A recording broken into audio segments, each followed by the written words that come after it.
సంవత్సరాల తరబడి ఎన్ని మందులు వాడినా మీ మోకాల నొప్పులు తగ్గట్లేదా? ప్రాణ పెయిన్ క్లినిక్ లో అత్యాధునిక చికిత్స. తెలుగులో వచ్చిన ఆనందో బ్రహ్మ సినిమా చూసారా?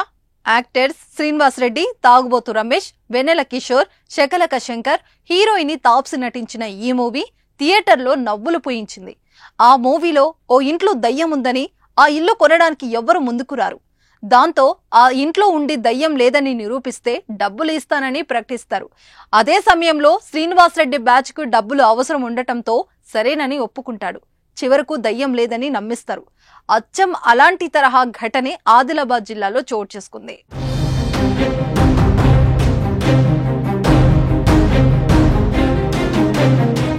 ఆదిలాబాద్ జిల్లాలోని ఓ ప్రభుత్వ పాఠశాలలో దయ్యంతో భయపడుతున్న విద్యార్థుల్లో భయాన్ని పోగొట్టాడు ఉపాధ్యాయుడు రవీందర్. జైనద్ మండలం ఆనందపురు గ్రామంలోని ప్రభుత్వ ప్రాథమికోన్నత పాఠశాలలో కొంతకాలంగా దయ్యం ఉందని విద్యార్థులంతా భయపడుతున్నారు.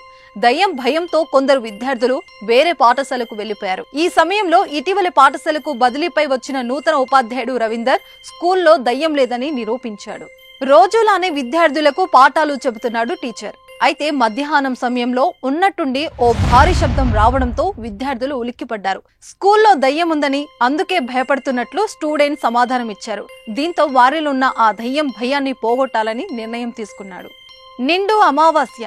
అదే రోజు స్కూల్లో దయ్యం ఉందని భయపడుతున్న విద్యార్థుల భయాన్ని పోగొట్టాలని కంకణం కట్టుకున్నాడు ఉపాధ్యాయుడు రవీందర్. అమావాస్య రోజు రాత్రి స్కూల్లో ఒంటరిగా నిద్రించాడు. తెల్లారేసరికి విద్యార్థులంతా స్కూల్ కి వచ్చారు. ఇంకేముంది, పాఠశాలలో దయ్యం లేదని వారికి చెప్పారు. నిన్న అమావాస్య రోజు దయ్యాలున్నాయన్న సారు నిరూపించారు. దయ్యాలు ఏవీ లేవు. ఒకవేళ దయ్యం ఉంటే ఒంటరిగా నిద్రించిన తనకు ఏదన్నా అయ్యుండేది కదా అని విద్యార్థులకు చెప్పాడు. దీంతో వారిలో ఉన్న భయం పోయింది. విద్యార్థులో దయ్యం భయాన్ని పోగొట్టిన రవీందర్ను ప్రధానోపాధ్యాయులతో పాటు మిగతా టీచర్స్ కూడా అభినందించారు.